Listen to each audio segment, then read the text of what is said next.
Hello, my name is Stephen, and I've been reading tarot cards for nearly 30 years. I would like to share with you something that you can do at the beginning of your readings which will profoundly improve their quality. But before we do that, we need to ask, what is tarot?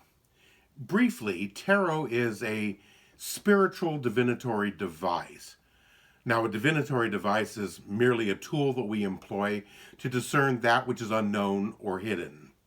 Astrology is another divinatory device, but astrology is not a spiritual divinatory device. That's because the basis of the divination, the position of planets and other celestial orbs, is known and fixed.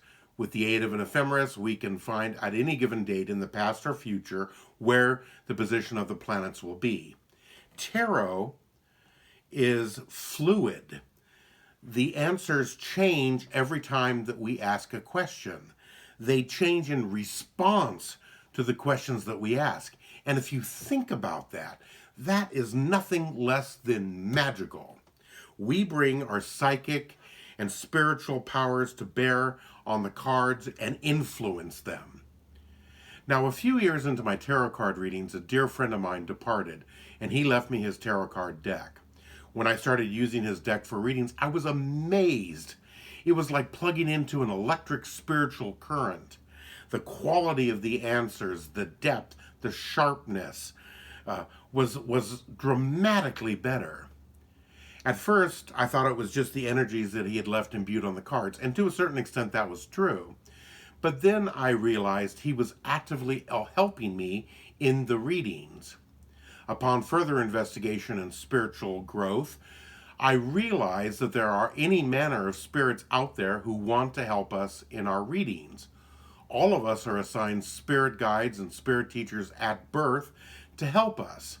Some people consider them to be guardian angels. They may be departed loved ones or friends, but they all want to help us. They want to give us their insights from the world that is beyond this world of form and duality and time. Now, in order to avail ourselves of their knowledge, we have to invite them into the deck. And we do this by the manner what is known as an invocation, which literally means inviting spirits in to help. Now, I use what is a combination of a prayer, a statement of intention, and an invocation.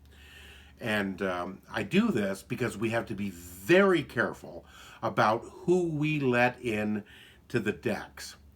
There are all manner of spirits out there, and we don't want all of them in the decks. Some of the spirits may be deluded, or tricksters, or demonic. The great news is that whoever is reading the cards is the gatekeeper. It is a position of enormous power. We get to decide who comes in and who doesn't. Now, we do that with that prayer, invocation, statement of intention. Now, over the years, I've honed mine, and I'll share it with you. But in order to put the energy into the cards, there are three things that we need to do, or two things really. First is that we need to speak the words. The words are very powerful. Remember that Jesus said that our words have the power of life and death. Indeed, they do. The next one is to bring it into the deck by using our index finger and forefinger in the classic position of the papal benediction.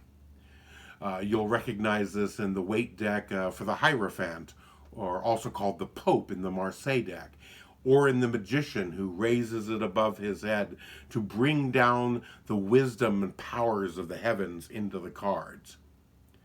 And I use a circle around the deck. A circle is an ancient symbol of the life cycle, and I also use the googolplex, which is the symbol for infinity. A third thing you can use, but is not required, is fire, and I just use a trusty Bic lighter. So this is the one that I use that I've honed over the years, and this is the way it goes. These cards are dedicated to the one true creative source, the universe. These cards are dedicated in the spirit of love, truth, peace, wisdom, and awareness. All forces and entities which are not aligned with these principles are not allowed to enter. Bless you on your way. Thank you, God. Thank you, spirit guides, spirit teachers, higher self, for anything that you wish to offer. And may I read these cards without doubt, fear, desire, prejudice, or projection clouding my perception. And so it is. And that's it. That's all you have to do to dramatically increase the power of your readings. Now, do you see what I've done there?